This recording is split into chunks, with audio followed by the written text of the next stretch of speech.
서울의 심장부 테헤란로에 우뚝 솟은 아우라 그룹의 본사 타워는 그 위용이 무색하게 침묵에 잠겨 있었다. 유리와 강철로 이루어진 차가운 외벽 안에서는 보이지 않는 전쟁이 벌어지고 있었다. 복도를 오가는 직원들의 발걸음에서는 평소의 활기 대신 절박함이 묻어났고 굳게 닫힌 회의실 문틈으로는 나지막한 탄식과 고성이 뒤섞여 새어나왔다. 대한민국 재계신화로 불리던 아우라 그룹이 창사 이래 최악의 위기에 직면한 순간이었다. 원인 불명의 사이버 공격으로 그룹의 핵심 금융 시스템이 마비되었고 연이어 터진 내부 정보 유출 스캔들은 주가를 바닥으로 곤두박질치게 만들었다.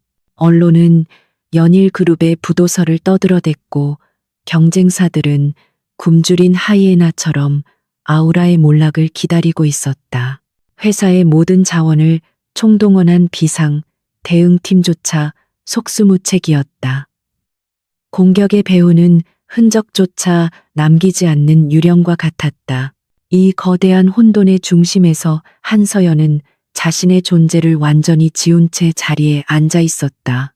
소프트웨어 개발 3팀의 구석진 자리, 다른 직원들의 시선이 거의 닿지 않는 그곳이 그녀의 세상이었다. 평범한 단발머리에 두꺼운 뿔테, 안경 무채색의 옷차림. 그녀는 이 거대한 조직의 부품 중에서도 가장 눈에 띄지 않는 작은 나사와도 같았다. 동료들은 그녀를 그저 말수가 적고 맡은 일만 묵묵히 처리하는 신입 프로그래머로 기억할 뿐이었다. 하지만 그녀의 모니터 위에서 펼쳐지는 세상은 달랐다.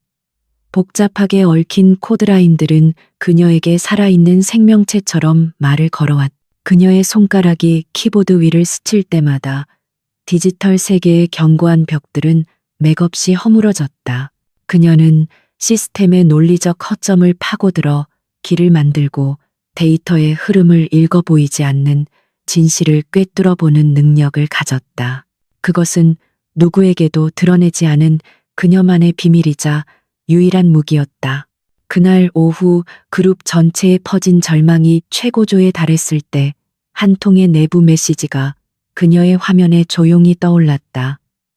발신자는 회장 비서실이었다. 메시지는 간결했다. 박진우 회장님께서 찾으십니다. 즉시 펜트하우스 집무실로 오시기 바랍니다. 한서연은 잠시 미동도 없이 메시지를 응시했다. 입사 후 단 한 번도 마주친 적 없는 구름 위의 존재와도 같은 회장이 왜 자신을 찾는단 말인가. 의아함도 잠시 그녀는 자리에서 일어나 조용히 사무실을 빠져나왔다.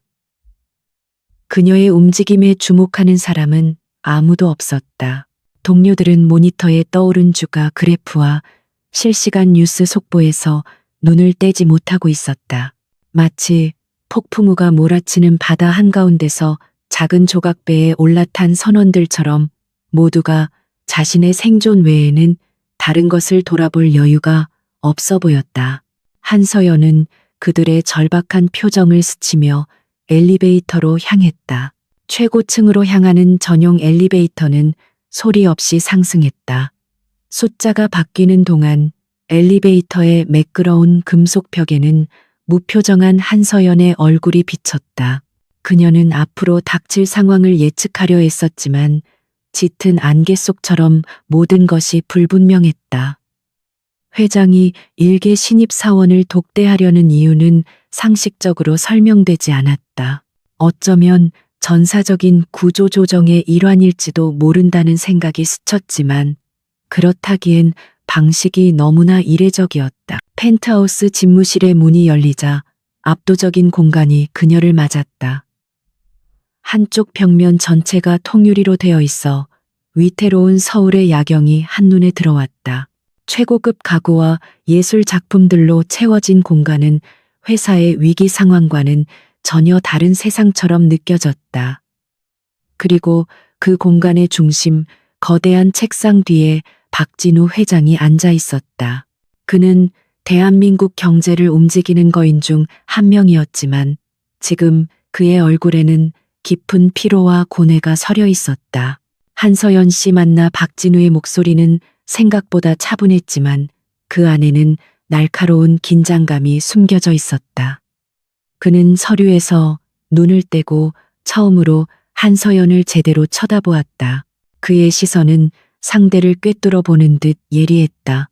그는 그녀의 평범한 외모와 주눅들지 않는 차분한 태도를 흥미롭다는 듯 관찰했다. 자리에 앉게. 한서연은 말없이 그가 가리키는 소파에 앉았다. 그녀는 불필요한 질문을 던지지 않았다. 그저 다음 말을 기다릴 뿐이었다. 그녀의 그런 태도가 박진우의 마음에 들었는지 그는 딱딱한 표정을 조금 풀며 본론으로 들어갔다. 시간이 없으니 바로 이야기하지. 지금 우리 그룹 상황이 어떤지는 잘 알 거라고 생각하네. 그는 잠시 말을 끊고 통유리 너머 도시의 불빛을 바라보았다. 최고의 전문가들을 모두 불렀지만 아무도 해결책을 찾지 못했어. 우리의 방화벽은 종이장처럼 찢겨나갔고 데이터는 실시간으로 빠져나가고 있네. 이건 단순한 해킹이 아니야. 우리를 완전히 무너뜨리려는 조직적인 공격일세. 그의 목소리에는 처음으로 무력감이 묻어났다. 그는 다시 한서연에게 시선을 돌렸다. 자네의 입사 기록을 봤네. 모든 평가 항목에서 측정 불가 수준의 점수를 받았더군. 특히 정보 보안 및 네트워크 분석 분야에서 말이야. 박진우는 책상 서랍에서 얇은 태블릿 PC를 하나 꺼내 그녀 앞으로 밀었다. 보안팀장에게서 어젯밤 보고를 받았네. 외부 공격뿐만 아니라 내부 시스템에서도 이상 징후가 발견되었다고 하더군. 누군가 비정상적인 경로로 시스템 깊숙한 곳에 접근한 흔적이 있다는 거야. 그것도 방어 시스템을 완벽하게 우회해서 말이지. 그 흔적의 끝에 자네의 이름이 있었네. 그의 눈빛이 다시 날카로워졌다. 한서연의 표정에는 변화가 없었다. 그녀는 박진우의 말을 묵묵히 들으며 그의 의도를 파악하고 있었다. 이것은 질책이나 신문이 아니었다. 절박한 상황에 몰린 자가 마지막으로 내미는 위험한 도박과도 같은 제안이었다. 시스템의 취약점을 분석하고 있었을 뿐입니다. 보고되지 않은 백도어가 존재한다는 사실을 발견했고 그 경로를 추적하던 중이었습니다. 그녀의 목소리는 낮고 평온했다. 그녀의 대답에 박진우는 희미한 미소를 지었다. 그는 자신이 사람을 제대로 봤다는 확신이 들었다. 그래, 바로 그거야. 자네는 다른 사람들이 보지 못하는 걸 볼 수 있어. 지금 나에게 필요한 건 바로 그런 능력일세. 그는 자리에서 일어나 그녀에게 다가왔다. 거구의 그림자가 그녀를 덮었지만 한서연은 조금도 위축되지 않았다. 공식적인 대응팀은 이미 의미가 없어. 내부의 쥐새끼가 누구인지도 모르는 상황에서 공개적으로 움직일 수는 없지. 나는 자네에게 비공식적인 임무를 맡기려고 하네. 박진우는 한서연의 눈을 똑바로 바라보며 말했다. 아우라를 공격하는 놈들을 찾아내. 그리고 그들이 망가뜨린 모든 것을 되돌려 놓게. 아니, 그 이상을 가져와야 해.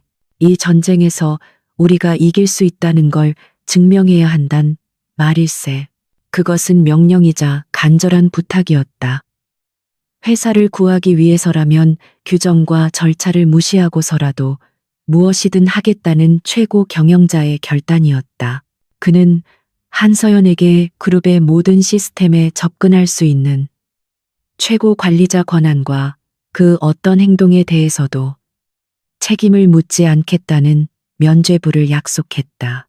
대신 이 모든 일은 그림자 속에서 이루어져야만 했다. 그녀의 존재는 철저히 비밀에 붙여질 것이었다. 성공한다면 자네가 원하는 것은 무엇이든 주겠네. 돈이든 명예든 이 회사에서 원하는 어떤 자리든. 하지만 실패한다면 박진우는 말을 멈췄다. 그 뒷말은 굳이 하지 않아도 충분히 짐작할 수 있었다.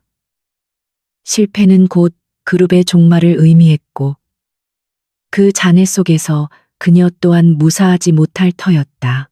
이것은 단순한 업무 지시가 아니라 그녀의 인생을 건 계약이었다. 한서연은 잠시 침묵했다. 그녀는 박진우의 얼굴에 떠오른 절박함과 그 뒤에 숨겨진 차가운 계산을 동시에 읽었다. 그는 자신을 이용해 마지막 반격을 시도하려는 것이었다. 성공의 열매는 자신이 차지하고 실패의 책임은 그림자 속에 묻어버릴 심산이었다. 하지만 한서연에게는 다른 선택지가 없었다. 아니, 그녀는 이 상황을 피하고 싶지 않았다. 그녀의 심장이 아주 오랜만에 뛰기 시작했다. 그녀의 재능을 억누르고 평범한 프로그래머로 살아온 시간들. 그 누구도 그녀의 진정한 가치를 알아보지 못했던 지난 날들. 이제 모든 것을 걸고 자신의 능력을 증명할 수 있는 무대가 눈앞에 펼쳐진 것이다. 이것은 회사를 구하는 일이자 동시에 한서연이라는 껍질을 깨고 닉스 NYX로 다시 태어날 기회였다. 밤의 여신, 그 누구도 정체를 알지 못하는 전설적인 해커. 그것이 그녀의 또 다른 이름이었다. 필요한 장비와 독립된 서버를 요청합니다. 제 행동에 대한 그 어떤 간섭도 없어야 하며 보고는 회장님께 직통으로만 하겠습니다. 한서연이 입을 열었다. 그녀의 목소리에는 더 이상 평범한 신입사원의 기색이 남아있지 않았다. 그것은 전장에 나서는 장수의 목소리였다. 그리고 성공의 대가는 일이 끝난 후에 말씀드리겠습니다. 박진우는 만족스러운 표정으로 고개를 끄덕였다. 좋아. 필요한 건 뭐든지 비서실을 통해 지원하도록 지시하지. 지금 이 순간부터 아우라 그룹의 운명은 자네 손에 달렸네. 그는 다시 자신의 자리로 돌아가 인터폰을 들었다. 짧은 지시가 끝나자 비서 한 명이 들어와 그녀를 안내했다. 집무실을 나서기 전 한서연은 잠시 멈춰서서 박진우를 향해 말했다. 한 가지 더. 이 일은 오직 저와 회장님만이 아는 비밀이어야 합니다. 제 존재가 외부에 알려지는 순간 모든 계획은 수포로 돌아갈 겁니다. 그녀의 경고에 박진우는 고개를 끄덕이며 동의했다. 그녀의 신중함과 대담함이 그는 마음에 들었다. 어쩌면 이 위기가 그에게 숨겨진 보석을 발견할 기회를 준 것인지도 모른다는 생각이 들었다. 한서연은 비서를 따라 아무도 사용하지 않는 서버 관리실로 안내받았다. 먼지가 쌓인 장비들 사이 외부와 물리적으로 완벽히 차단된 작은 공간이 그녀를 위해 준비되어 있었다. 최신 사양의 컴퓨터와 여러 대의 모니터, 그리고 그룹의 메인 서버에 직접 접속할 수 있는 특수 회선이 설치되어 있었다. 지금부터 이곳이 그녀의 전쟁터이자 성역이 될 것이었다. 문이 닫히고 방 안에는 오직 서버의 낮은 소음과 그녀의 숨소리만이 남았다. 한서연은 안경을 벗어 옆에 내려놓았다. 안경이 사라지자 평범함 속에 감춰져 있던 그녀의 날카로운 눈빛이 드러났다. 그녀는 의자에 앉아 잠시 눈을 감고 심호흡을 했다. 머릿속으로 아우라 그룹의 거대한 네트워크 구조를 그렸다. 수백만 개의 노드와 수십억 개의 데이터 패킷이 흐르는 거대한 우주. 그곳을 오염시키는 바이러스를 찾아내 제거해야 했다. 그녀는 키보드 위에 손을 올렸다. 차가운 플라스틱의 감촉이 손끝을 통해 심장으로 전해졌다. 수년간 잠들어 있던 투지가 깨어나는 순간이었다. 평범한 프로그래머 한서연은 사라지고 어둠 속에서 시스템을 지배하는 밤의 여신 닉스가 강림했다. 그녀의 손가락이 춤을 추기 시작하자 모니터 위로 현란한 코드의 폭포가 쏟아져 내리기 시작했다. 보이지 않는 전쟁의 서막이 마침내 그녀의 손끝에서 열리고 있었다. 닉스의 손가락이 키보드 위에서 허공을 맴돌다 이내 폭풍처럼 쏟아지기 시작했다.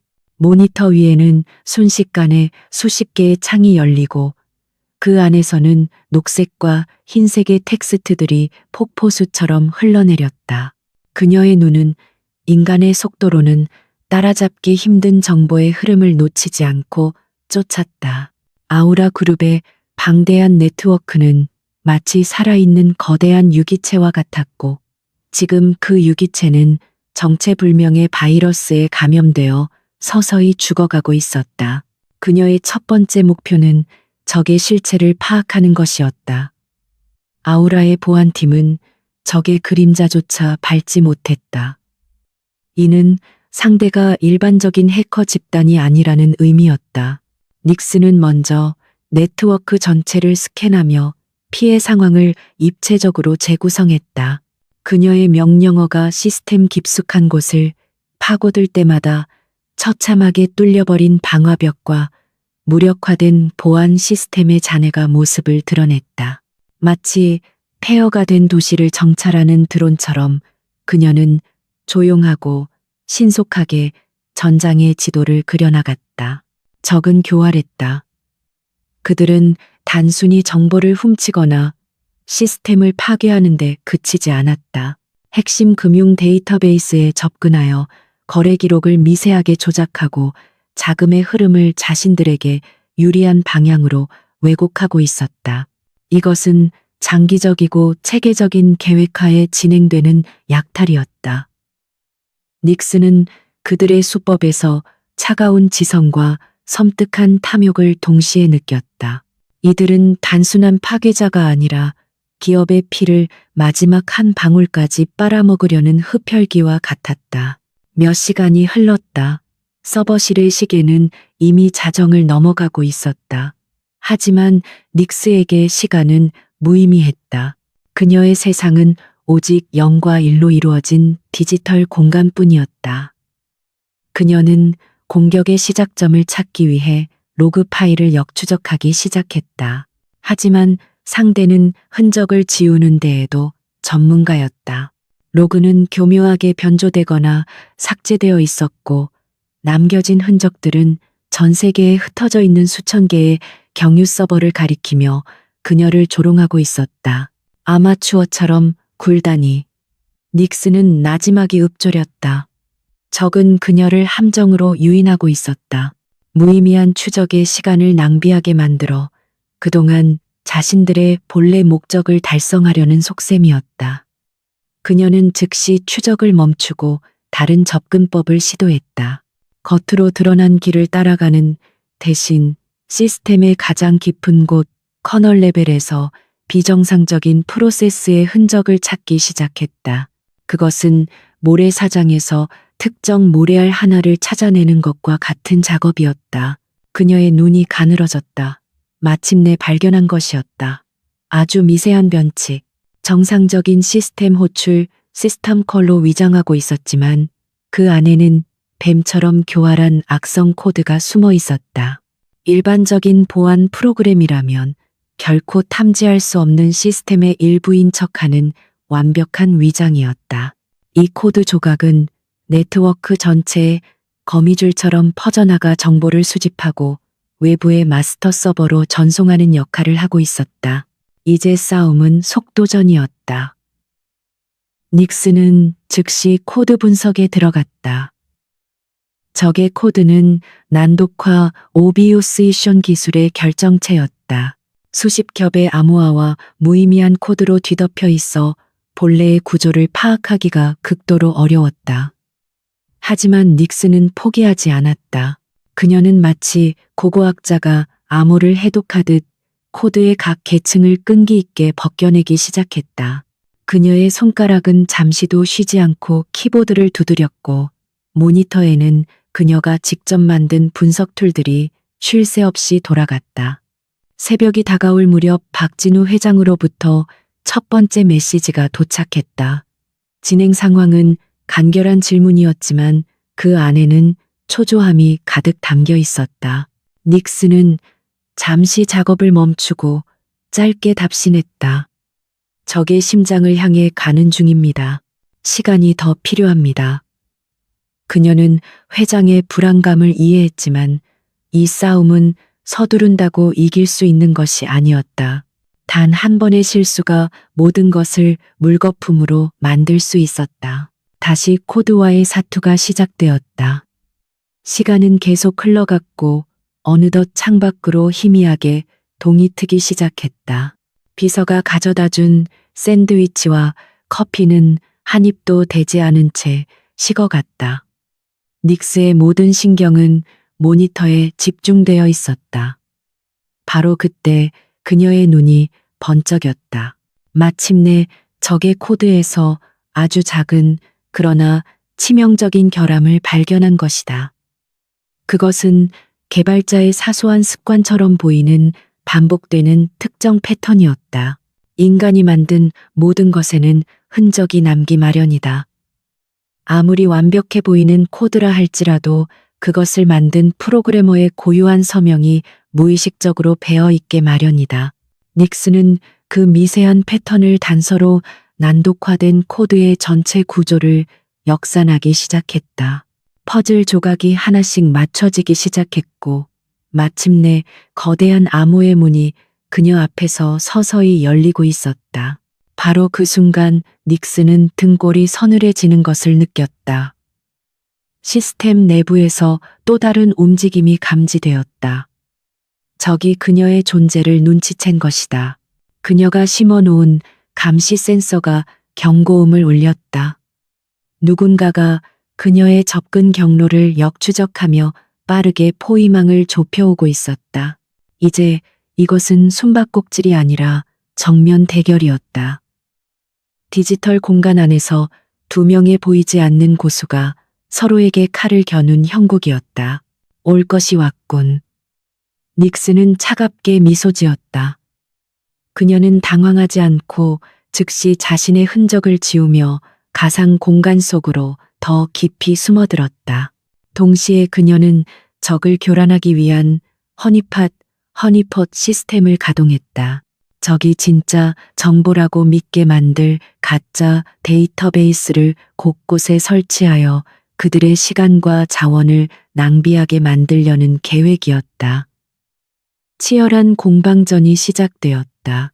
적은 파상 공세를 펼쳤고 닉스는 유연하게 방어하며 역습의 기회를 노렸다.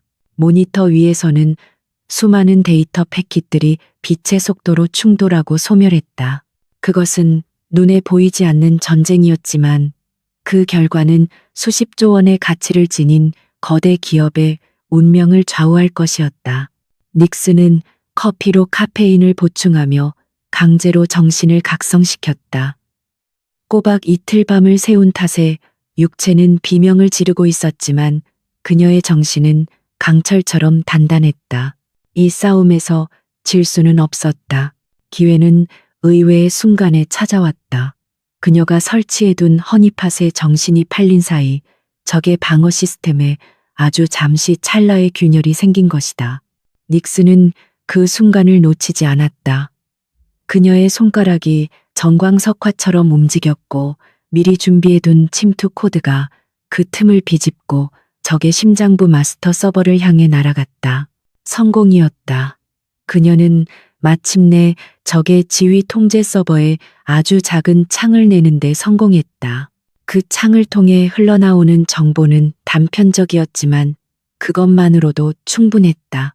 적의 공격이 시작된 IP 주소에 실제 위치 사용된 악성 코드의 원본 시그니처, 그리고 그들의 다음 공격 목표에 대한 암시, 모든 조각들이 하나의 그림을 가리키고 있었다.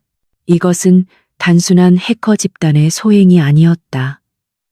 배후에는 막대한 자본과 기술력을 갖춘 거대 기업 혹은 국가 단위의 세력이 존재하고 있었다. 닉스는 수집한 정보를 즉시 암호화하여 별도의 보안 서버에 저장했다. 아직 모든 것이 끝난 것은 아니었다. 이것은 단지 시작에 불과했다. 적의 실체에 한 걸음 다가갔지만 그들은 여전히 아우라의 네트워크를 장악하고 있었다. 이제부터는 단순한 방어가 아니라 적극적인 반격에 나서야 할 때였다. 그들의 손에 넘어간 시스템 제어권을 되찾고 그들이 심어놓은 모든 악성 코드를 뿌리 뽑아야 했다. 그녀는 자리에서 일어나 굳어있던 몸을 풀었다. 창밖은 이미 세 번째 날의 아침을 맞이하고 있었다. 꼬박 48시간이 넘는 시간 동안 그녀는 잠과 식사를 잊은 채 오직 이 싸움에만 몰두했다. 거울에 비친 자신의 모습은 피곤에 절어 낯설었지만 그녀의 눈은 그 어느 때보다도 강렬한 빛을 뿜어내고 있었다. 절망의 어둠 속에서 그녀는 마침내 한 줄기 빛을 찾아낸 것이다. 다시 자리에 앉은 닉스는 새로운 전략을 구상하기 시작했다. 적의 심장부에 꽂아 넣은 작은 창을 통해 이제 그녀는 방어자가 아닌 공격자가 될 수 있었다. 그녀는 적의 통신을 도청하고 그들의 계획을 역이용하여 함정을 팔 준비를 했다. 밤의 여신 닉스의 잠들지 않는 밤은 아직 끝나지 않았다. 이제 곧 거대한 반격의 서막이 오를 터였다. 그녀는 다시 키보드에 손을 얹었다. 진짜 전쟁은 지금부터였다. 닉스의 작전명은 프로메테우스였다. 인류에게 불을 가져다 준 신의 이름처럼 그녀는 적의 무기를 훔쳐 역으로 그들의 심장을 불태울 계획이었다. 지난 수십 시간 동안 적의 지휘 서버에 뚫어놓은 작은 창을 통해 그녀는 적의 행동 패턴과 최종 목표에 대한 결정적인 정보를 확보했다. 그들은 아우라 그룹의 자산을 이용해 국제 금융시장에서 거대한 규모의 공매도를 준비하고 있었다. 아우라의 파산 소식을 터뜨리는 동시에 천문학적인 이득을 챙기려는 치밀하고도 잔혹한 계획이었다. 그녀는 적의 계획을 막는 데서 그치지 않고 그 계획의 판을 통째로 뒤엎기로 결심했다. 적이 파놓은 함정을 역이용하여 그들이 쏘아 올린 화살의 방향을 틀어 배후 세력에게 되돌려주는 것.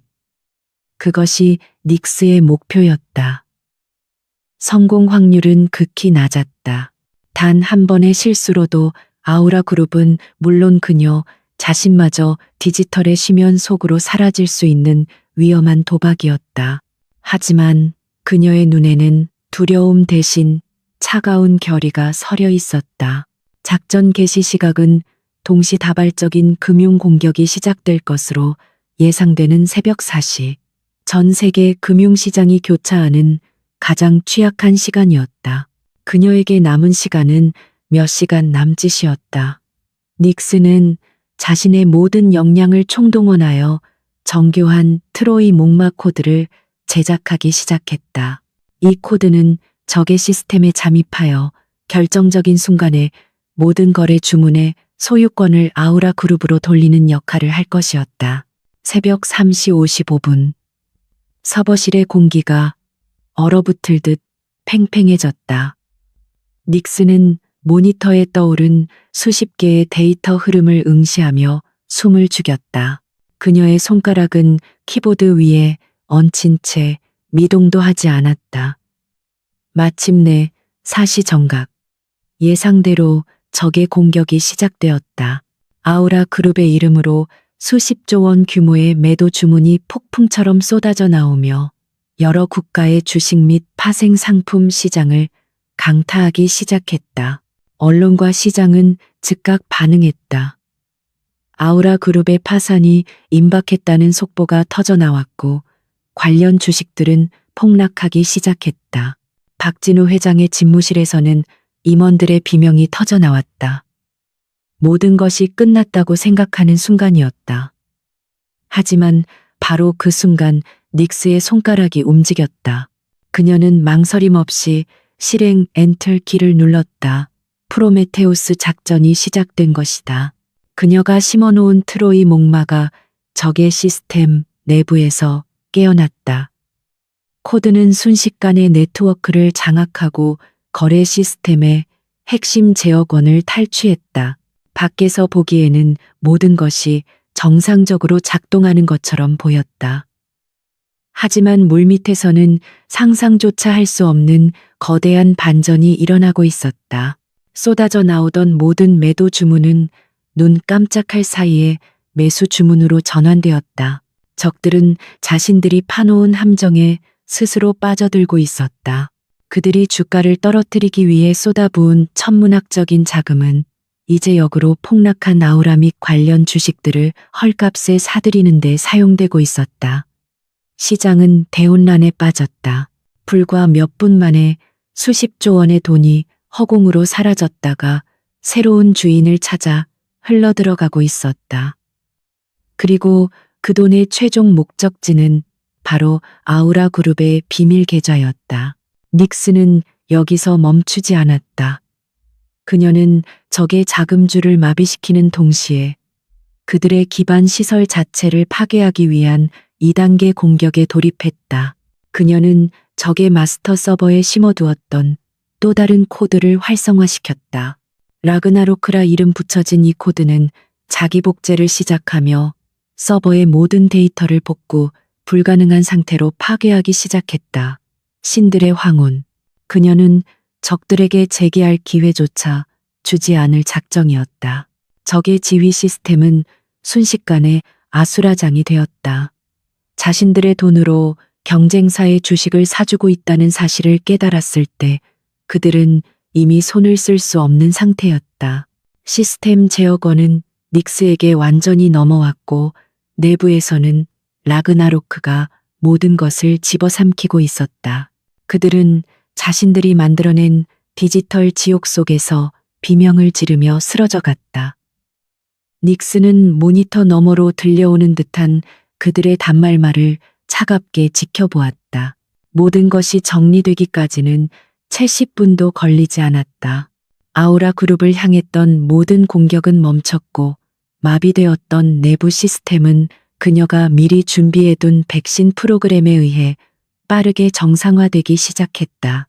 그리고 그녀의 모니터 한가운데 믿을 수 없는 숫자가 떠올라 있었다. 이번 작전을 통해 아우라 그룹이 얻게 된 순수익 약 10조 원. 한화로 10,000,000원. 기적이었다. 박진우 회장의 집무실. 패닉에 빠져 있던 임원들은 갑자기 녹색으로 변하기 시작한 모니터들을 망연자실하게 바라보았다. 마이너스를 향해 곤두박질치던 모든 수치가 V자로 급반등하며 하늘을 뚫을 듯 치솟고 있었다. 재무팀장이 떨리는 목소리로 보고했다. 회장님, 지금 회사 계좌로 엄청난 자금이 입금되고 있습니다. 믿을 수가 없습니다. 10조 원입니다. 박진우는 자신의 눈을 의심했다. 그는 자리에서 일어나 거대한 모니터 앞으로 다가갔다. 그곳에는 아우라 그룹의 주가가 상상할 수 없는 속도로 폭등하고 있는 그래프가 그려져 있었다. 파산 직전까지 몰렸던 회사가 단 몇 분 만에 대한민국 역사상 유례없는 이익을 창출해낸 것이다. 그는 잠시 휘청거렸지만 이내 상황을 파악했다. 그가 보낸 그림자 속의 해결사가 불가능을 현실로 만들어낸 것이다. 그의 입가에 천천히 미소가 번지기 시작했다. 처음에는 안도감의 미소였지만 이내 그것은 탐욕과 야망으로 가득 찬 미소로 변해갔다. 이 기적은 자신이 이루어낸 것이 되어야만 했다. 그는 즉시 홍보팀에 연락해 언론 대응을 지시했다. 박진우 회장의 신의 한수 적대적 M&A 시도를 역이용해 10조 원 수익 창출. 아침이 밝아올 때쯤 모든 언론은 그의 이름을 연호하며 새로운 경영 신화의 탄생을 대서특필할 것이었다. 같은 시각 어두운 서버실. 닉스는 모든 작업을 마치고 조용히 의자에 몸을 기댔다. 며칠 밤을 새운 피로가 한꺼번에 몰려왔지만 정신은 그 어느 때보다 맑았다. 그녀는 해냈다. 회사를 구하고 적을 파멸시켰다. 거대한 전쟁에서 승리한 것이다. 그녀는 자신의 노트북을 열어 실시간 뉴스를 확인했다. 이미 박진우 회장의 이름이 영웅처럼 떠오르고 있었다. 그녀의 이름은 어디에도 없었다. 하지만 닉스는 개의치 않았다. 그녀는 원래부터 빛을 원하는 사람이 아니었다. 어둠 속에서 자신의 능력을 증명하고 불의를 바로잡는 것. 그것으로 충분했다. 그녀는 박진우에게 약속했던 대로 작전의 종료를 알리는 간결한 메시지를 보냈다. 임무 완료. 그리고 조용히 자신이 사용했던 모든 장비를 초기화하고 서버실에 남았던 모든 흔적을 지웠다. 다시 평범한 프로그래머 한서연의 모습으로 돌아갈 시간이었다. 그녀는 두꺼운 뿔테, 안경을 다시 쓰고 먼지 쌓인 서버실의 문을 열고 밖으로 나섰다.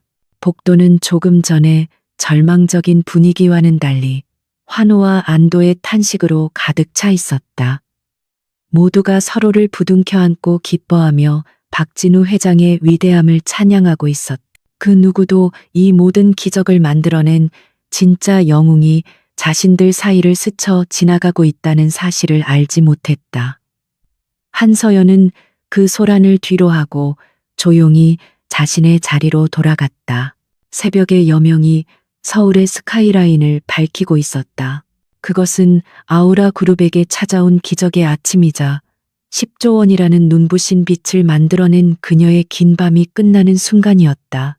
아우라 그룹의 기적의 아침이 밝아온 지 사흘이 지났다. 회사는 축제 분위기였다. 복도를 가득 채웠던 절망은 사라지고 직원들의 얼굴에는 안도와 흥분이 넘실거렸다. 언론은 연일 박진우 회장을 구국의 영웅으로 묘사하며 그의 결단력과 리더십을 칭송했다. 회사의 주가는 연일 최고치를 경신했고 10조 원이라는 막대한 현금은 그룹의 미래를 그 어떤 기업보다도 밝게 비추고 있었다. 이 모든 소란의 중심에서 한서연은 다시 그림자가 되었다. 그녀는 개발 3팀의 구석진 자리로 돌아와 이전과 다름없이 묵묵히 자신의 업무를 처리했다. 동료들은 회사의 위기를 극복했다는 기쁨에 취해 며칠간 자리를 비웠던 그녀의 부재조차 인지하지 못했다. 그녀가 바로 이 모든 기적을 만들어낸 장본인이라는 사실은 세상 그 누구도 알지 못했다. 그녀 또한 그것을 원하지 않았다. 그녀는 박진우 회장으로부터의 연락을 기다렸다. 거창한 보상이나 공개적인 인정을 바란 것은 아니었다. 다만 모든 것을 걸었던 자신의 노력에 대한 조용한 인정, 그리고 앞으로의 계획에 대한 언지를 원했다. 그녀는 임무를 수행하는 과정에서 외부의 적만큼이나 위험한 내부의 적을 발견했기 때문이었다. 아우라 그룹의 시스템 가장 깊숙한 곳에 숨겨져 있던 검은 돈의 흐름. 그 종착지가 박진우 회장과 연결되어 있다는 심증을 굳힌 상태였다. 어쩌면 회장은 자신에게 그 문제를 해결해 달라고 요청할지도 모른다고 그녀는 막연히 생각했다. 자신을 신뢰하여 회사의 운명을 맡겼던 것처럼 이번에도 자신의 능력을 빌려 회사를 병들게 하는 암적인 존재를 도려내려 할지도 모른다고. 그것은 그녀가 박진우라는 인물에게 가졌던 마지막 한 조각의 기대였다. 하지만 그녀의 기대는 가장 차가운 방식으로 부서질 운명이었다. 나흘째 되던 날 오후 마침내 그녀에게 연락이 왔다. 하지만 그것은 박진우 회장의 비밀스러운 메시지가 아니었다. 인사팀에서 보낸 차가운 톤의 공식적인 이메일이었다. 내용은 간결했다. 그룹 긴급 경영 개선안에 따른 면담 요청. 금일 16시 17층 회의실. 펜트하우스 집무실이 아닌 외부 손님 접대용으로나 쓰이는 생소한 회의실이었다. 한서연은 직감적으로 무언가 잘못되었다는 것을 느꼈다. 약속된 시간에 17층 회의실에 도착했을 때 그녀를 맞이한 것은 박진우 회장 혼자가 아니었다. 그의 옆에는 인사팀장과 법무팀장이 굳은 표정으로 앉아 있었고 문 양쪽으로는 덩치 큰 보안요원 2명이 부동자세로 서 있었다. 지난번의 비밀스러운 독대와는 전혀 다른 차갑고 위압적인 분위기였다. 박진우는 그녀를 바라보았지만 그의 눈에는 더 이상 절박함이나 기대감이 서려 있지 않았다. 오직 냉정한 비즈니스맨의 계산적인 시선만이 존재할 뿐이었다. 안께 박진우가 턱짓으로 맞은편 의자를 가리켰다. 한서연은 말없이 자리에 앉아 그를 응시했다. 먼저 침묵을 깬 것은 박진우였다. 그는 미리 준비한 듯한 대사를 기계적으로 읊기 시작했다. 한서연 씨, 우리 그룹이 최근 어려운 시기를 겪었다는 건 잘 알겠지. 다행히 위기를 극복했지만 이번 일을 계기로 대대적인 조직 개편과 인력 감축을 결정하게 되었네. 그의 목소리에는 어떤 감정도 실려 있지 않았다. 마치 남의 이야기를 하듯 건조하고 사무적이었다. 회사의 미래를 위한 불가피한 선택이야. 효율성을 높이고 보안을 강화하기 위한 조치지. 이런 과정에서 일부 인원과는 안타깝게도 작별을 고해야만 하네. 그는 잠시 말을 멈추고 옆에 있던 인사팀장이 내민 서류 봉투를 그녀의 앞으로 밀었다. 오늘부로 한서연 씨는 의원 면직 처리되었네. 회사를 위해 공헌한 점을 고려해 위로금은 최대한 넉넉하게 책정했으니 이해해 주길 바라네. 순간 회의실의 공기가 얼어붙었다. 토사구팽, 투스고펑. 사냥이 끝나면 사냥개를 삶아 먹는다는 고사가 그녀의 머릿속을 스쳐 지나갔다. 그녀는 웃음이 나오려는 것을 간신히 참았다. 회사를 구한 영웅에게 고작 며칠 만에 해고 통보라니. 이것이 그가 말했던 원하는 모든 것이었던가. 하지만 그녀는 분노하거나 당황하지 않았다. 오히려 마지막 퍼즐 조각이 맞춰지는 듯한 차가운 명료함이 그녀의 머리를 지배했다. 그녀는 해고 통지서에는 눈길도 주지 않은 채 박진우를 똑바로 쳐다보며 입을 열었다. 그녀의 목소리는 놀라울 정도로 차분했다. 제가 왜 해고되어야 하는지 진짜 이유를 듣고 싶습니다. 회장님. 그녀의 돌발적인 질문에 박진우의 눈썹이 미세하게 꿈틀거렸다. 옆에 있던 법무팀장이 나서서 그녀의 말을 막으려 했지만 한서연은 그에게 시선조차 주지 않았다. 회장님께서 제게 맡기신 임무는 외부의 적을 막는 것이었습니다. 하지만 저는 그 과정에서 또 다른 적을 발견했습니다. 회사 내부에서 아주 오랫동안 시스템에 기생하며 자금을 빼돌리고 있던 유령 말입니다. 그녀의 말 한마디 한마디에 회의실의 온도가 급격히 떨어졌다. 박진우의 얼굴에서 마침내 표정이 사라졌다. 한서연은 계속해서 말을 이었다. 그 유령은 아주 교묘한 흔적을 남겼더군요. 암호화된 가상계좌, 차명으로 세워진 페이퍼 컴퍼니, 그리고 그 모든 자금의 흐름이 최종적으로 향하는 단 하나의 종착점까지. 파일명, 프로젝트 제우스, 프로젝트 지우스, 혹시 기억나십니까? 회장님, 그 이름이 그녀의 입에서 나오는 순간 박진우의 동공이 순간적으로 흔들리는 것을 그녀는 놓치지 않았다. 그것은 그가 수년간 비밀리에 관리해온 비자금 파일의 이름이었다. 정적이 흘렀다. 박진우는 아무 말 없이 한서연을 노려보았다.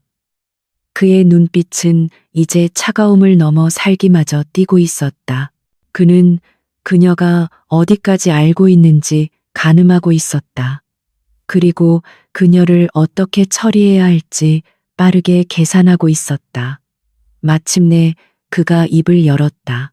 그의 목소리는 뱀처럼 낮고 섬뜩했다. 호기심은 때로 아주 위험한 것이 될 수 있다네. 특히 자네처럼 젊은 친구에게는 말이야. 열지 말아야 할 문을 열었어. 그것은 시인이자 명백한 협박이었다. 그는 더 이상 변명하거나 둘러대지 않았다.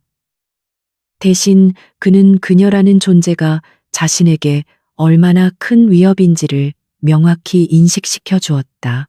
그는 자리에서 일어나 그녀에게 다가왔다. 자네는 아주 유능한 인재야. 하지만 때로는 그 유능함이 스스로를 파멸로 이끌기도 하지. 오늘 이 자리에서 들은 이야기는 모두 잊게. 그리고 조용히 사라져. 그것이 자네가 살 수 있는 유일한 방법이야. 박진우는 테이블 위에 해고 통지서를 손가락으로 툭 쳤다. 이건 해고 통보가 아니야. 내가 자네에게 베푸는 마지막 자비일세. 그는 말을 마치고 문 쪽으로 고갯짓을 했다. 그의 신호를 받은 보안 요원들이 그녀에게 다가왔다. 한서연은 자리에서 일어났다. 그녀는 더 이상 아무 말도 하지 않았다. 모든 것이 명확해졌다. 그는 자신을 이용해 위기를 넘겼고 자신의 비밀을 알게 된 그녀를 가차없이 내버리려는 것이었다. 보안 요원들에게 이끌려 회의실을 나온 그녀는 자신의 자리로 돌아갈 기회조차 얻지 못했다. 그녀의 사물함과 개인 물품은 이미 상자에 담겨 로비에 나와 있었다. 그녀의 사원증은 정지되었고 내부 시스템 접근 권한은 삭제되었다. 불과 1시간 전까지만 해도 그녀는 이 회사의 일원이었지만 이제는 완벽한 외부인이자 쫓겨난 신세가 되었다.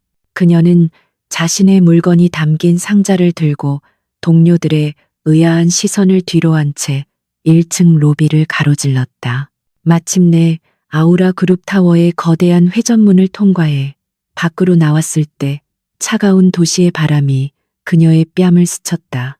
그녀는 잠시 멈춰서서 자신이 방금까지 일했던 그리고 자신의 손으로 구했던 거대한 건물을 돌아보았다. 유리 벽면에는 성공에 취한 도시의 풍경과 그 성공을 이끌었다고 칭송받는 박진우 회장의 거대한 얼굴이 비치고 있었다. 그 위선적인 모습에 그녀는 헛웃음을 터뜨렸다. 분노, 배신감, 억울함. 여러 감정이 그녀의 내면에서 들끓었지만 이내 그 모든 것을 차가운 이성이 덮어버렸다. 그녀는 도망치거나 숨지 않을 것이다. 박진우는 그녀를 너무 얕보았다. 그는 자신이 내버린 것이 단순한 프로그래머가 아니라 밤의 여신 닉스라는 사실을 곧 뼈저리게 후회하게 될 터였다. 그녀는 상자를 고쳐들고 군중 속으로 발걸음을 옮겼다. 그녀의 눈동자 속에서 진실의 대가를 치르게 하겠다는 차가운 복수의 불꽃이 타오르기 시작했다.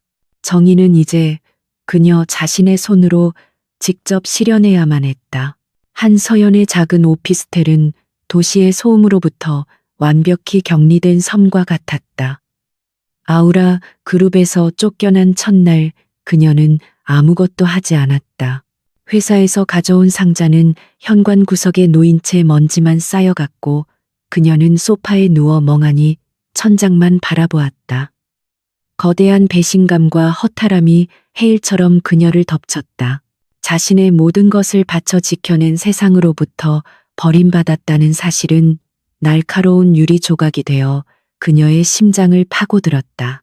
밤이 깊어지자 텔레비전 뉴스에서는 박진우 회장의 얼굴이 화면을 가득 채우고 있었다.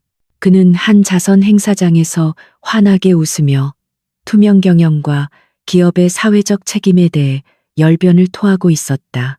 위선을 가면처럼 뒤집어 쓴 채 대중을 기만하는 그의 모습을 보는 순간 한서연의 내면에서 무언가 툭 하고 끊어졌다. 허탈함이 있던 자리에 차가운 분노가 용암처럼 차오르기 시작했다. 그녀는 자리에서 벌떡 일어났다. 더 이상 무기력하게 앉아 있을 수 없었다. 박진우는 단순히 그녀를 배신한 것이 아니었다. 그는 정의와 신뢰라는 가치 자체를 조롱하고 있었다. 그가 자신의 제국을 지키기 위해 진실을 묻으려 한다면 자신이 그 무덤을 파헤쳐 세상의 모든 것을 드러내리라. 그녀는 결심했다. 이것은 더 이상 개인적인 복수가 아니었다. 감춰진 정의를 바로 세우기 위한 전쟁이었다. 그날 밤을 기점으로 한서연의 오피스텔은 그녀의 요새이자 전쟁 지휘 본부로 변모하기 시작했다. 거실의 가구들은 한쪽으로 치워졌고 그 자리에는 그녀가 지난 몇 년간 비밀리에 모아온 최첨단 장비들이 들어섰다.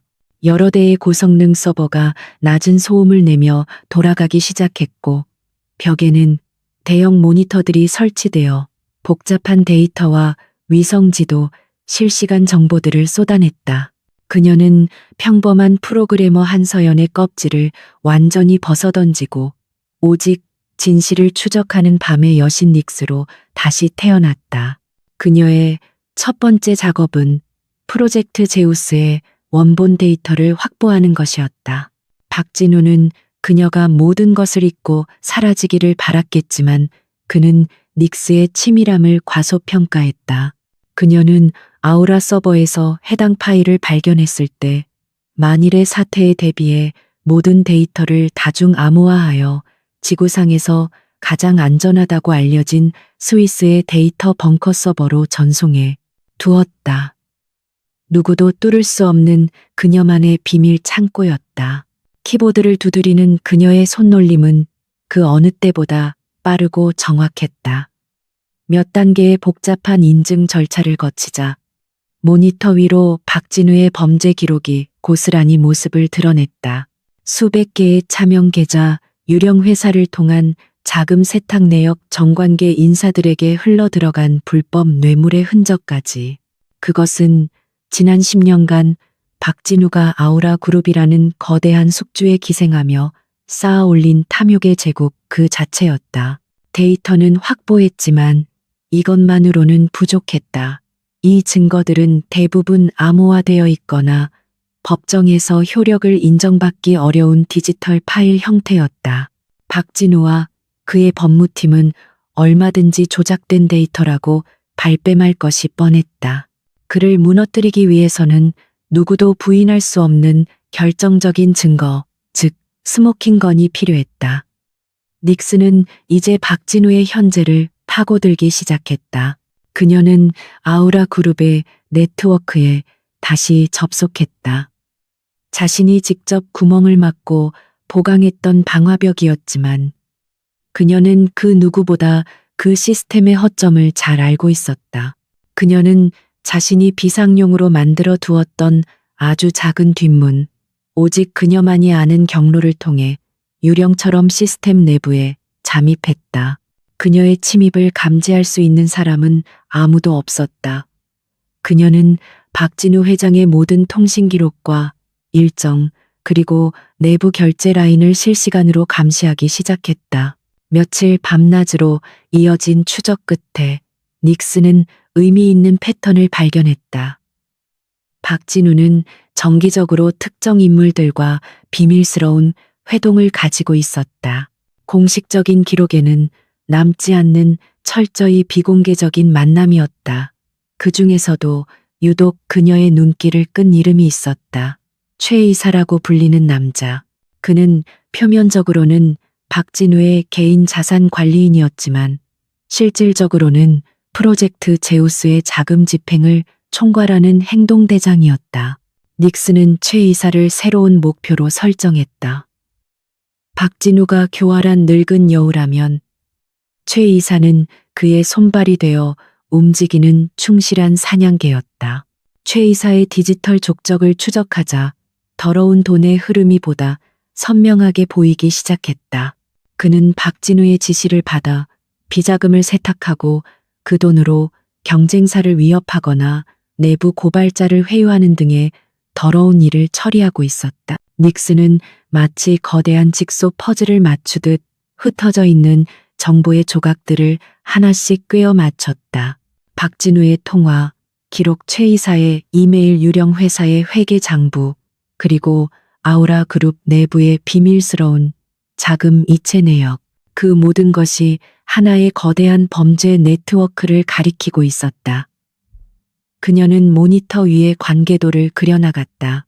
중심에는 박진우가 있었고 그를 중심으로 수많은 공범과 조력자들이 거미줄처럼 얽혀 있었다. 어느 날 새벽 그녀는 최 이사가 누군가와 주고받은 암호화된 메시지를 가로채는 데 성공했다. 메시지 해독에는 꼬박 하루가 걸렸다. 마침내 암호가 풀렸을 때 그녀의 눈이 번쩍였다. 메시지에는 날짜와 시간, 그리고 블랙로터스 블랙로투스라는 장소의 이름이 적혀 있었다. 그리고 단 한 문장, 오래된 장부를 처리할 시간. 그것은 증거인멸을 암시하는 명백한 신호였다. 닉슨은 즉시 블랙 로터스에 대한 정보를 수집했다. 그곳은 강남의 한적한 곳에 위치한 회원제 고급밥 바로 정재계 거물들이 비밀스러운 만남을 갖는 장소로 유명했다. 박진우와 최 이사가 바로 그곳에서 만나 비자금과 관련된 원본 장부를 파기하려는 것이 틀림없었다. 이것이 바로 그녀가 찾던 스모킹 건이었다. 그 장부만 손에 넣을 수 있다면 박진우의 제국을 한 번에 무너뜨릴 수 있었다. 그녀는 벽에 걸린 달력을 보았다. 약속 날짜는 불과 이틀 뒤였다. 시간이 촉박했다. 지금까지 그녀는 디지털 세상 속에서만 움직이는 그림자였다. 하지만 이제는 현실 세계로 직접 뛰어들어야만 했다. 그녀는 잠시 고민에 잠겼다. 위험한 일이었다. 정체가 발각될 수도 있고 최악의 경우 목숨이 위태로워질 수도 있었다. 하지만 그녀는 망설이지 않았다. 정의를 위한 이 전쟁에서 그녀는 자신의 모든 것을 걸기로 이미 결심한 상태였다. 닉슨은 자리에서 일어나 창밖을 내다보았다. 저 멀리 그녀가 쫓겨났던 아우라 그룹 타워가 보였다. 그 꼭대기에서 박진우는 자신이 모든 것을 통제하고 있다고 믿으며 승자의 여유를 즐기고 있을 터였다. 하지만 그는 알지 못했다. 자신이 내쫓은 작은 프로그래머가 이제 그의 숨통을 끊어놓을 비수가 되어 돌아오고 있다는 사실을. 어둠 속에서 닉스의 반격이 조용히 시작되고 있었다. 박진우 회장의 시대가 열렸다. 그는 더 이상 위기에 빠진 회사를 구한 경영주가 아니었다. 그는 미래를 예측하고 시장의 흐름을 바꾸는 예언자로 추앙받았다. 그의 사진은 모든 경제 잡지의 표지를 장식했고 그의 말 한마디는 주식 시장을 움직이는 신의 계시처럼 받아들여졌다. 10조 원이라는 전리품은 아우라 그룹을 그 누구도 넘볼 수 없는 철옹성으로 만들었고 박진우는 그 성의 꼭대기에 앉은 절대 군주였다. 권력은 달콤한 독과 같았다. 승리에 취한 박진우는 점점 더 오만해지고 무자비해졌다. 그의 눈에 거슬리는 이들은 가차없이 숙청되었다. 창업 시절부터 회사를 지켜온 원로 임원들은 시대의 변화에 적응하지 못한다는 이유로 강제 퇴직당했고 그의 결정에 조금이라도 이의를 제기하는 이들은 한직으로 밀려나거나 불명예스러운 스캔들에 휘말려 쫓겨났다. 그 빈자리는 박진우의 말에 무조건 복종하는 예스맨들로 빠르게 채워졌다. 그는 이제 누구의 조언도 듣지 않았다. 모든 결정은 그의 독단으로 이루어졌고 이 사회는 그의 결정을 추인하는 거수기에 불과했다. 아우라 그룹은 박진우 개인의 왕국이 되어가고 있었다. 그는 자신이 모든 것을 통제하고 있으며 자신의 앞을 가로막을 수 있는 것은 아무것도 없다고 굳게 믿었다. 한서연이라는 하찮은 벌레 같던 여직원의 기억은 그의 머릿속에서 거의 잊혀가고 있었다. 하지만 그가 쌓아 올린 완벽한 제국에 아주 미세한 균열이 생기기 시작했다. 처음 그 징후를 발견한 것은 박진우가 직접 임명한 새로운 보안 총괄팀장이었다. 그는 회장에게 잘 보이기 위해 24시간 감시 체제를 가동하고 있었는데 며칠 전부터 시스템 로그에서 설명할 수 없는 이상 현상을 발견했다. 누군가 접속한 흔적은 없는데 아주 민감한 데이터에 접근한 기록이 유령처럼 남아 있었다. 처음에 그는 시스템 오류라고 생각했다. 그가 구축한 철통 같은 보안 시스템이 뚫릴 리 없다고 확신했기 때문이었다. 하지만 이상 현상은 계속되었다. 마치 보이지 않는 손이 시스템 곳곳을 훑고 지나가는 듯했다. 특히 그 유령의 움직임은 회장의 개인 서버와 프로젝트 제우스 관련 데이터 주변에 집중되어 있었다. 그제야 팀장은 사태의 심각성을 깨닫고 창백해진 얼굴로 박진우에게 달려갔다. 말도 안 되는 소리 내 서버에 누가 감히 접근한단 말인가. 박진우는 보고를 듣고 불같이 화를 냈다. 하지만 그의 분노 밑에는 차가운 불안감이 싹트고 있었다. 유령, 흔적을 남기지 않는 침입자. 그의 머릿속에 단 한 사람의 얼굴이 떠올랐다. 잊고 있던 잊으려 했던 그 얼굴. 두꺼운 뿔테 안경 너머로 자신을 담담히 응시하던 한서연의 그 차가운 눈빛. 그 계집애야. 박진우는 나지막이 읊조렸다. 설마 했던 일이 현실이 된 것이다. 그는 그녀를 너무 얕보았다. 돈 몇 푼 쥐어주고 협박하면 겁을 먹고 사라질 것이라 생각했다. 하지만 그녀는 사라지지 않고 오히려 그림자 속에서 자신의 목을 향해 칼을 겨누고 있었다. 그는 자신이 호랑이 새끼를 맨손으로 내쫓는 어리석은 실수를 저질렀음을 깨달았다. 분노가 그의 머리끝까지 치밀어 올랐다. 그는 더 이상 자신의 보안팀을 믿지 않았다. 그들은 한서연이라는 진짜 전문가 앞에서 어린애 장난 수준에 불과했다. 그는 자신의 더러운 일을 처리해주는 해결사 최 이사에게 전화를 걸었다. 그의 목소리는 분노로 가늘게 떨리고 있었다. 최 이사, 자네가 하던 일 전부 중단해. 지금부터 최우선 타겟이 생겼다. 박진우는 최 이사에게 한서연의 사진과 신상 정보를 넘겼다. 이 계집을 찾아내. 무슨 수를 써서라도 살아서든 죽어서든 내 앞에 데려와. 당장. 그의 명령은 단호했다. 그는 더 이상 그녀가 어떤 증거를 가지고 있는지, 무엇을 계획하고 있는지 궁금하지 않았다. 그저 그녀라는 존재 자체를 이 세상에서 지워버리고 싶을 뿐이었다. 위협의 싹은 더 커지기 전에 잘라버려야 했다. 최 이사는 즉시 움직였다. 그는 법의 테두리 안에서 일하는 사람이 아니었다. 뒷세계의 온갖 전문가들을 동원해 한서연의 흔적을 찾기 시작했다. 그녀의 마지막 주소지였던 오피스텔은 이미 텅 비어 있었다. 부동산 계약도 한 달 전에 해지된 상태였다. 그녀의 모든 금융거래 기록과 통신 기록은 한 달 전을 기점으로 완전히 끊겨 있었다. 마치 처음부터 존재하지 않았던 사람처럼 그녀는 완벽하게 증발해버린 후였다.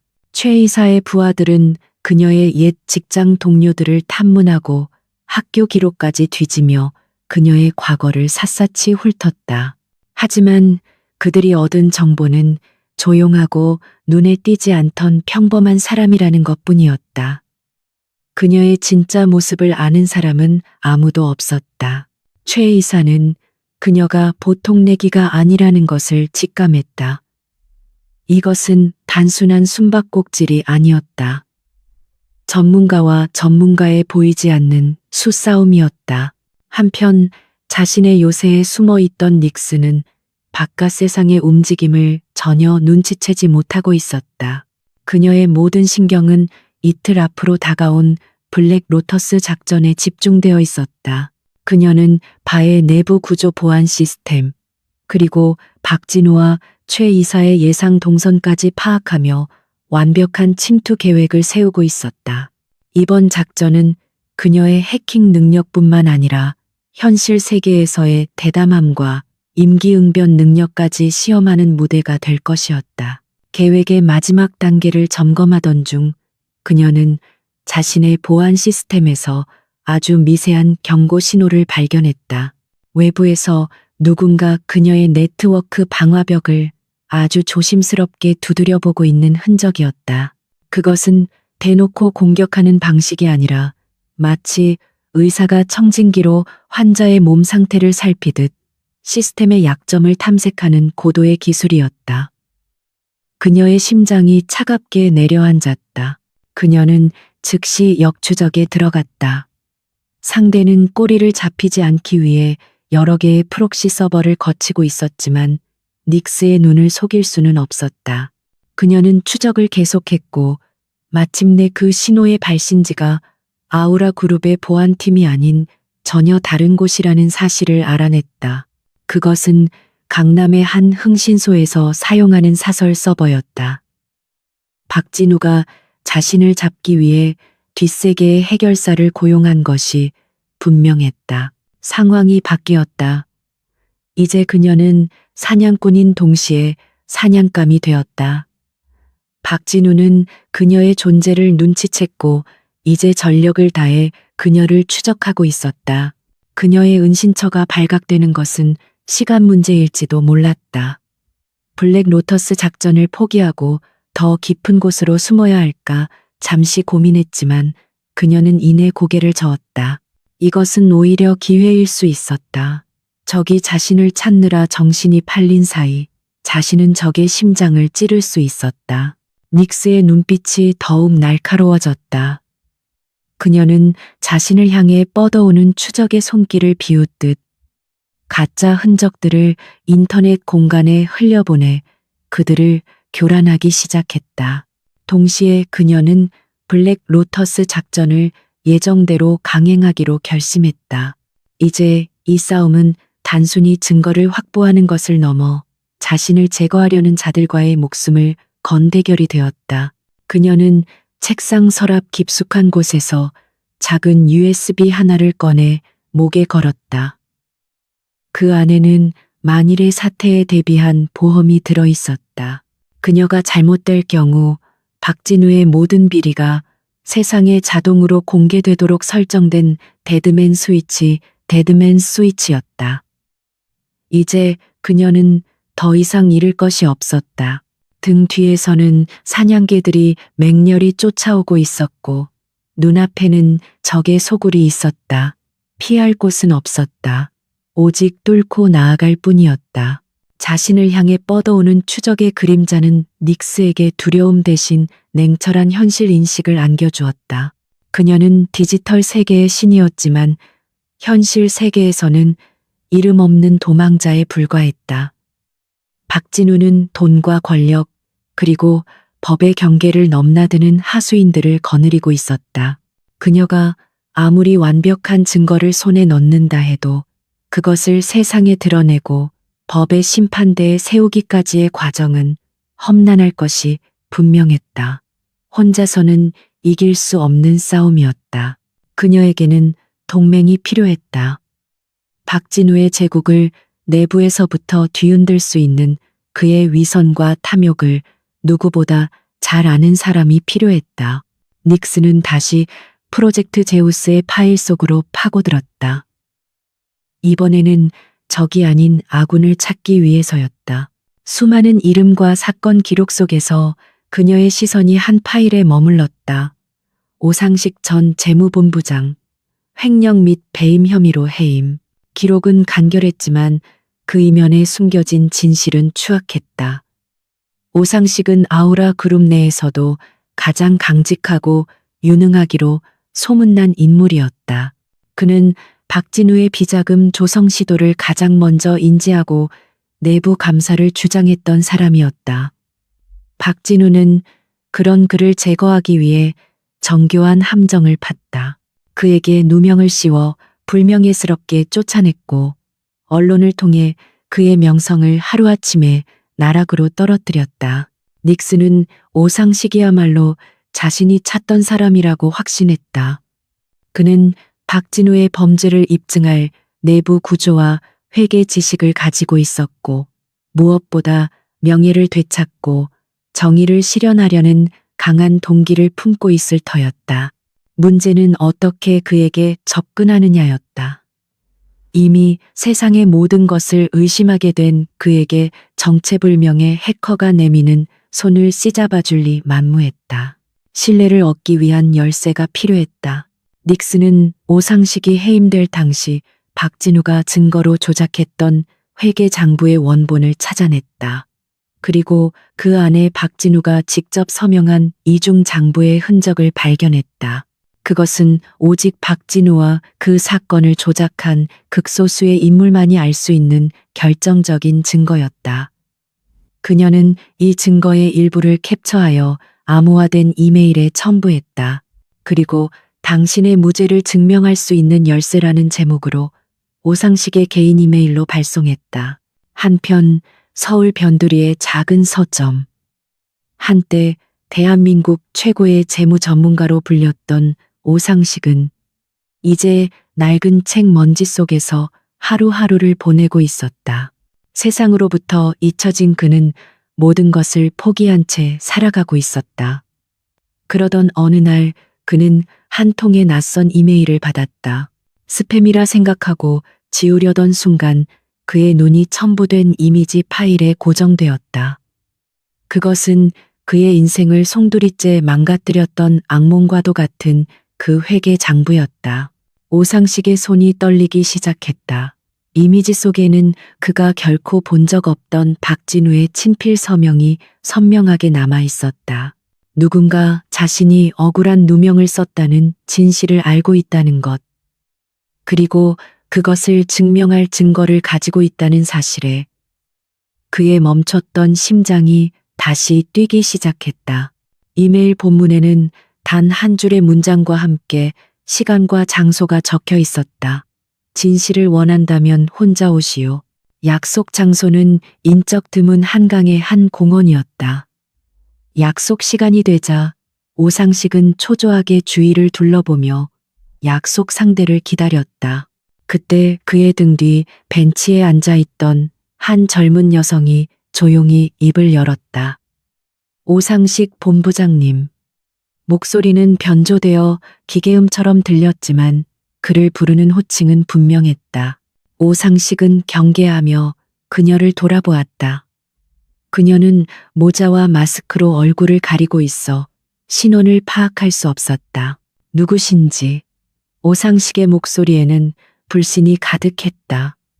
그의 삶은 이미 한 번의 배신으로 충분히 망가져 있었다.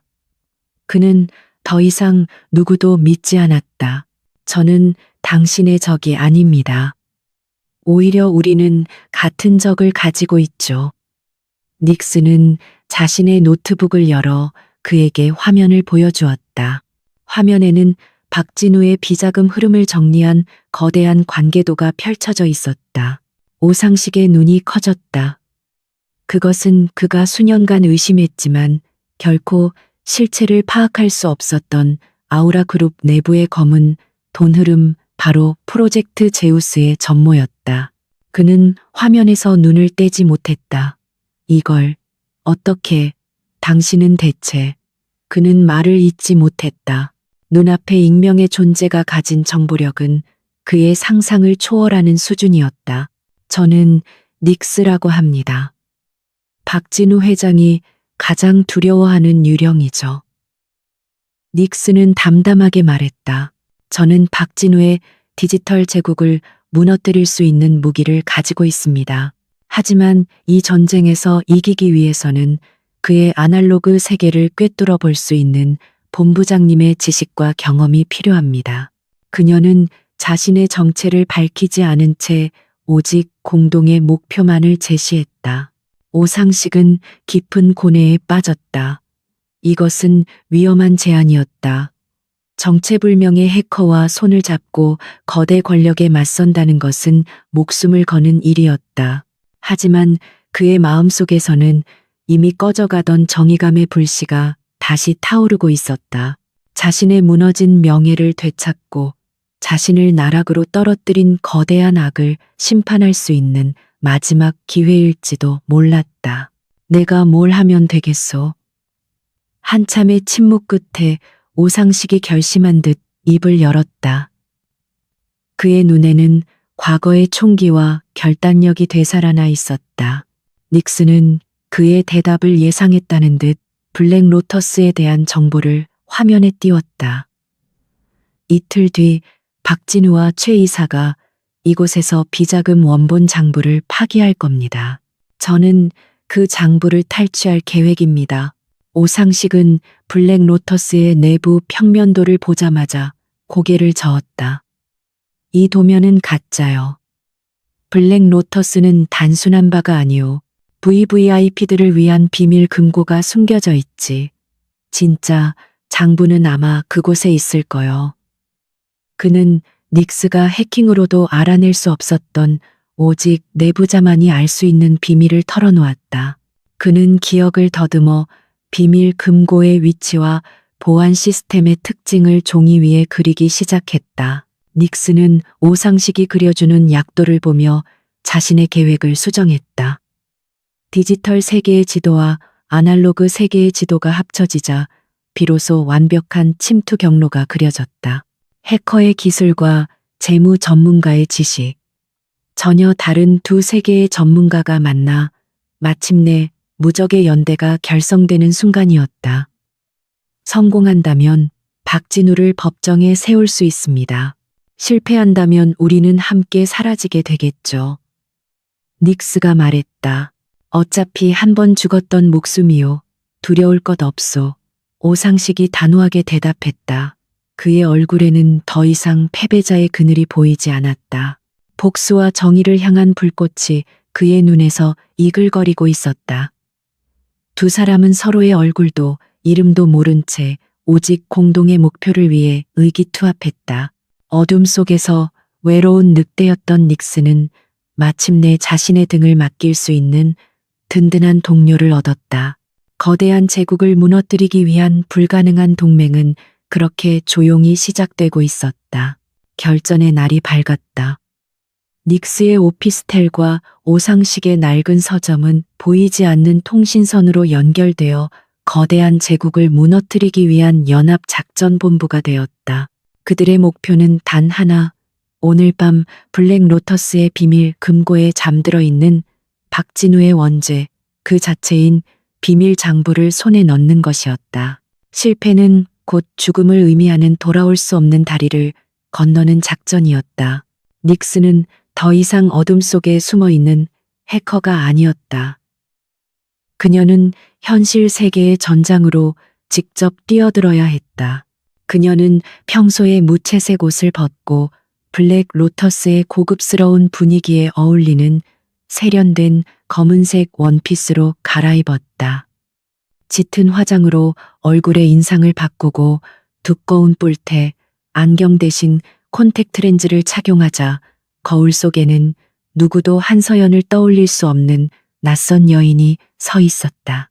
그녀는 이제 특수 장비를 숨긴 작은 클러치 백을 든 상류층 파티에 초대받은 손님이었다. 준비됐소. 닉스 귀에 꽂힌 초소형 무선 이어폰에서 오상식의 긴장된 목소리가 들려왔다.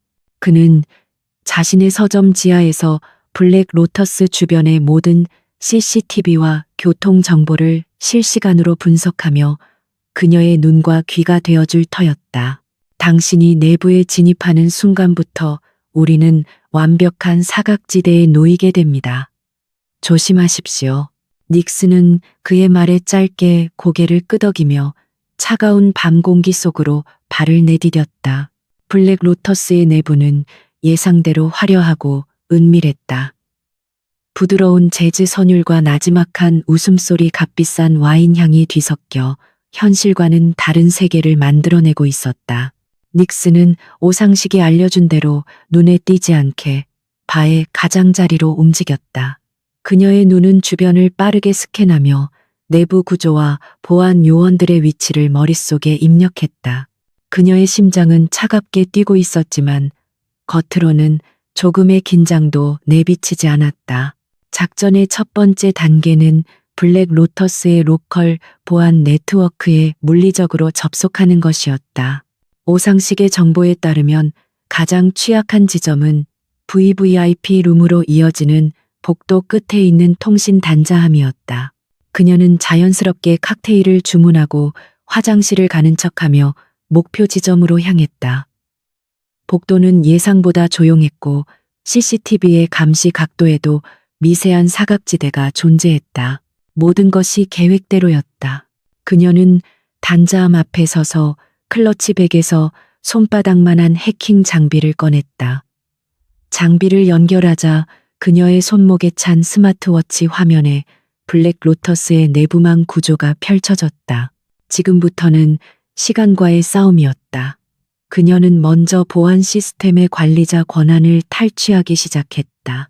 복잡한 암호화 알고리즘이 그녀의 앞을 가로막았지만 그것은 밤의 여신에게는 익숙한 놀이터에 불과했다. 한편 아우라그룹 타워의 비상 상황실. 박진우의 사설 해커팀은 닉스가 뿌려놓은 가짜 흔적을 추적하느라 여전히 혼란에 빠져 있었다. 하지만 바로 그때 팀의 리더가 시스템에서 아주 희미한 이상 신호를 포착했다. 찾았다. 그는 소리쳤다. 타겟이 지금 외부 네트워크를 사용하고 있다. 위치 역추적 개시 박진우의 사냥개들이 마침내 그녀의 꼬리 끝을 발견한 순간이었다. 닉스의 스마트워치에 붉은 경고 메시지가 깜빡였다. 역추적 감지, 예상 시간 5분. 등줄기에서 식은땀이 흘렀다. 그녀의 위치가 발각되기까지 남은 시간은 단 5분. 그 안에 모든 것을 끝내야만 했다. 오 본부장님, 상황이 바뀌었습니다. 적들이 제 위치를 추적하기 시작했습니다. 그녀의 침착한 보고에 이어폰 너머 오상식의 숨소리가 거칠어졌다. 그녀의 손가락이 더욱 빠르게 움직였다. 관리자 권한을 탈취하는 동시에 그녀는 CCTV 화면을 몇 분 전에 영상으로 돌려놓는 루프 프로그램을 가동했다. 이제 보안실에서는 그녀가 복도에 서 있는 모습을 볼 수 없었다. 이어서 그녀는 오상식이 알려준 비밀 금고로 통하는 모든 전자 잠금 장치를 해제하기 시작했다. 삑삑 하는 소리와 함께 스마트워치 화면에 자물쇠가 열리는 아이콘들이 차례로 떠올랐다. 2분 남았습니다. 오상식의 다급한 목소리가 그녀의 귓전을 때렸다. 이제 마지막 관문 비밀 금고에 독립된 보안 시스템만 남았다. 그것은 외부 네트워크와는 완전히 분리된 폐쇄망으로 오직 물리적인 접속을 통해서만 뚫을 수 있었다. 바로 그녀가 지금 이곳에 직접 온 이유였다.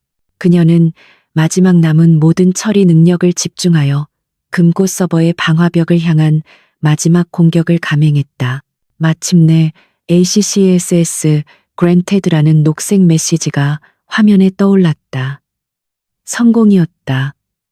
그녀는 금고 서버에 저장된 모든 원본 장부 파일의 다운로드를 시작했다. 하지만 데이터의 양은 방대했고 다운로드 속도는 거북이처럼 느렸다. 화면 속 역추적 진행률은 이미 80%를 넘어가고 있었다. 닉스 거의 다 왔어. 30초. 오상식의 목소리는 거의 비명에 가까웠다. 95%, 96%, 97%. 다운로드 바가 조금씩 차오르는 동안 닉스는 자신의 모든 디지털 흔적을 삭제할 준비를 했다. 그녀가 이곳에 있었다는 사실 자체를 네트워크상에서 지워버려야 했다. 마침내 다운로드가 100%에 도달하는 순간 그녀는 망설임 없이 연결을 끊고 시스템에서 빠져나왔다. 거의 동시에 그녀를 향한 역추적은 목표물을 잃고 허공에서 멈춰섰다. 해커팀의 리더는 자신의 모니터를 보며 욕설을 내뱉었다. 해냈습니다. 닉스는 안도의 한숨을 내쉬며 장비를 회수했다. 이제 이곳을 빠져나가기만 하면 되었다. 모든 것이 완벽하게 끝났다고 생각하는 순간이었다. 그녀가 막 통신 단자함의 덮개를 닫고 몸을 돌리려 할 때였다. 복도 저편에서 익숙한 목소리가 들려왔다. 이쪽은 내가 직접 확인하지. 목소리의 주인은 최 이사였다. 그는 무언가 낌새를 채고 부하들을 따돌린 채 직접 순찰을 돌고 있었던 것이다. 닉스의 몸이 얼어붙었다. 최 이사의 발소리가 점점 더 가까워지고 있었다. 숨을 곳도 피할 곳도 없었다. 이대로 마주친다면 모든 것이 끝이었다. 그녀는 클러치 백을 쥔 손에 힘을 주었다. 백 안에는 만일의 사태에 대비한 소형 전기 충격기가 들어있었다. 최악의 경우 그를 쓰러뜨리고서라도 이곳을 탈출해야 했다. 발소리가 바로 등 뒤에서 멈췄다. 그리고 그녀가 몸을 숨기고 있던 복도의 코너로 최 이사의 그림자가 드리워졌다.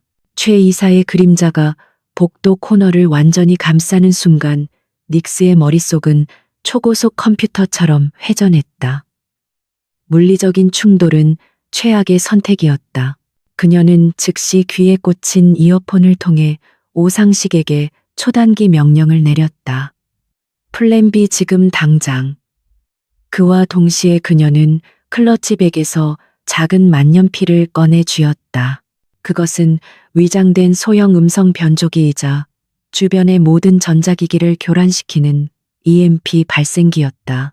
오상식은 그녀의 명령 의도를 즉시 파악했다. 그는 자신의 컴퓨터에서 미리 준비해둔 프로그램을 실행시켰다. 박진우 회장의 발신번호를 복제하여 최 이사의 개인 휴대폰으로 긴급 메시지를 보내는 프로그램이었다. 계획 변경. 지금 즉시 펜트하우스로. 반복한다. 지금 즉시. 거의 동시에 닉스는 만년필의 스위치를 눌렀다. 찌르르 하는 미세한 소음과 함께 복도 전체의 조명이 순간적으로 깜빡이고 통신이 잠시 마비되었다. 젠장 또 정전이야. 최 이사는 욕설을 내뱉으며 발걸음을 멈췄다. 바로 그때 그의 주머니에서 휴대폰이 다급하게 진동했다. 박진우 회장에게서 온 긴급 메시지. 그는 의심할 여지 없이 메시지를 확인하고는 인상을 찌푸리며 혀를 찼다. 변덕스러운 늙은이. 그는 복도 순찰을 부하에게 맡기고 엘리베이터 홀을 향해 급하게 몸을 돌렸다. 단 몇 초의 시간, 닉스는 그 틈을 놓치지 않고 어둠 속으로 유령처럼 사라졌다. 아우라 그룹의 연례 주주총회 날. 행사장은 대한민국을 움직이는 모든 권력과 자본이 모인 듯 화려하고 장엄했다. 수백 명의 주주와 투자자, 그리고 전 세계에서 몰려든 기자들로 발 디딜 틈이 없었다. 모두가 한 사람을 기다리고 있었다. 위기의 회사를 구하고 10조 원의 신화를 창조한 영웅 박진우 회장. 그는 오늘 자신의 왕국이 얼마나 견고한지를 만천하에 과시할 예정이었다. 무대 뒤편 박진우는 거울 앞에 서서 자신의 매무새를 가다듬었다. 최고급 원단으로 만든 양복은 그의 몸에 완벽하게 들어맞았고 자신감 넘치는 미소는 그의 얼굴에서 떠나지 않았다. 최 이사로부터 한서연을 놓쳤다는 보고를 받았지만 그는 이제 크게 개의치 않았다. 어차피 비밀 장부의 원본은 오늘 새벽에 안전하게 소각 처리했다. 디지털 파일 몇 개로는 자신을 무너뜨릴 수 없다고 그는 확신했다. 그녀는 이제 이빨 빠진 호랑이에 불과했다. 같은 시각 도시의 반대편. 닉스는 자신의 요새에서 그리고 오상식은 초라한 서점에서 각각 마지막 준비를 하고 있었다. 그들의 손에는 박진우의 제국을 무너뜨릴 모든 무기가 준비되어 있었다. 지난 이틀간 닉스는 블랙로터스에서 빼낸 원본 장부 파일을 분석하고 오상식은 그것이 박진우의 범죄를 입증할 결정적인 증거임을 확인했다. 이제 남은 것은 가장 극적인 순간에 가장 화려한 무대 위에서 그 모든 것을 터뜨리는 일뿐이었다. 모든 방송 시스템에 연결 완료했습니다. 제 신호 하나면 이곳의 화면은 물론이고 전국에 생중계되는 모든 송출 신호를 장악할 수 있습니다. 닉스의 차분한 목소리가 이어폰을 통해 흘러나왔다. 주주총회장 한 구석에 초라한 행색의 소액 주주로 위장하고 앉아있던 오상식은 조용히 고개를 끄덕였다. 그의 가슴 속에서는 수년간 억눌려왔던 울분과 정의감이 뜨겁게 타오르고 있었다. 마침내 장내의 조명이 어두워지고 우레와 같은 박수와 함께 박진우 회장이 무대 위로 등장했다. 스포트라이트가 그를 비추자 그는 세상을 구원한 영웅처럼 두 팔을 벌려 환호에 답했다. 그는 연단에 서서 자신감 넘치는 목소리로 연설을 시작했다. 그는 지난 위기를 어떻게 극복했는지, 그리고 아우라 그룹이 앞으로 얼마나 위대한 미래를 만들어갈 것인지를 열정적으로 이야기했다. 존경하는 주주 여러분, 우리는 해냈습니다. 우리는 불가능을 가능으로 만들었습니다. 박진우의 목소리가 장내에 울려 퍼졌다. 그의 연설이 절정으로 치닫고 있었다. 이 모든 영광은 투명하고 정직한 경영, 그리고 위기 앞에서 흔들리지 않는 우리의 원칙이 있었기에 가능했습니다. 아우라 그룹의 약속은 절대적인 투명성입니다. 그가 투명성이라는 단어를 힘주어 외치는 순간 닉스는 키보드의 실행키를 눌렀다. 순간 박진우의 등 뒤에 있던 거대한 스크린이 지지직거리며 꺼졌다. 장내가 술렁이기 시작했다. 기술적인 문제라고 생각하며 박진우가 당황한 표정으로 무대 뒤를 돌아보는 순간 스크린이 다시 켜졌다. 하지만 화면에 나타난 것은 아우라 그룹의 로고가 아니었다. 그것은 프로젝트 제우스라는 섬뜩한 제목과 함께 빽빽한 숫자로 가득 찬 비밀 장부의 첫 페이지였다. 혼란은 순식간에 극장 전체로 퍼져나갔다. 기자들의 노트북 방송사, 카메라의 프리뷰, 모니터, 그리고 전국에 생중계되던 모든 TV 화면이 동일한 화면으로 바뀌었다. 박진우의 친필 서명이 담긴 이중 장부 유령 회사로 흘러들어간 자금 내역 정관계 인사들에게 건네진 뇌물 목록. 그의 모든 범죄가 적나라하게 세상에 공개되기 시작했다.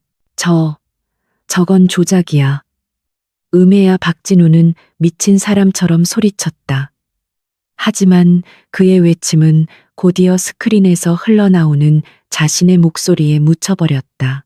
최 이사와 돈 세탁을 논의하는 비밀 녹음 파일 경쟁사를 무너뜨리기 위한 음모를 꾸미는 영상. 그의 추악한 민낯이 거대한 스크린을 통해 라이브로 중계되고 있었다. 장내는 이제 경악과 분노의 함성으로 가득 찼다. 바로 그때 한 구석에서 한 남자가 자리에서 일어났다. 초라한 행색의 오상식이었다. 그는 옆에 있던 기자의 마이크를 빼앗아 들고 떨리지만 힘 있는 목소리로 외쳤다. 여러분, 저는 아우라 그룹의 전 재무본부장 오상식입니다. 화면에 나오는 저 모든 것은 진실입니다. 박진우는 회사를 구한 영웅이 아니라 회사의 피를 빨아먹던 기생충이었습니다. 그의 외침은 진실의 힘을 담고 혼란스러운 장내를 가로질렀다. 모든 것이 끝났다. 박진우는 무대 위에서 망연자실한 표정으로 주저앉았다. 그의 제국은 불과 몇 분 만에 잿더미로 변해버렸다. 행사장 문이 열리고 검찰 수사관들이 들이닥쳐 무대 위로 향했다. 카메라 플래시가 쉴 새 없이 터지는 가운데 한때 영웅으로 추앙받던 박진우는 차가운 수갑을 찬 채 초라하게 끌려나갔다. 그의 시대는 가장 화려한 순간에 가장 비참한 방식으로 막을 내렸다. 먼 곳에서 닉스는 모니터를 통해 그 모든 광경을 지켜보고 있었다. 박진우가 끌려나가는 모습, 그리고 군중 속에서 떳떳하게 서 있는 오상식의 모습을. 그녀는 조용히 노트북을 닫았다. 거대한 전쟁이 끝났다. 그녀의 눈가에서 뜨거운 눈물 한 방울이 조용히 흘러내렸다. 그것은 슬픔의 눈물이 아닌 마침내 되찾은 정의를 위한 길고 외로웠던 싸움의 끝을 알리는 안도의 눈물이었다. 밤의 여신은 마침내 어둠의 빛을 가져왔다. 아우라 게이트는 대한민국을 뒤흔든 태풍이 되었다. 박진우 회장의 몰락은 단순한 한 기업 총수의 구속으로 끝나지 않았다.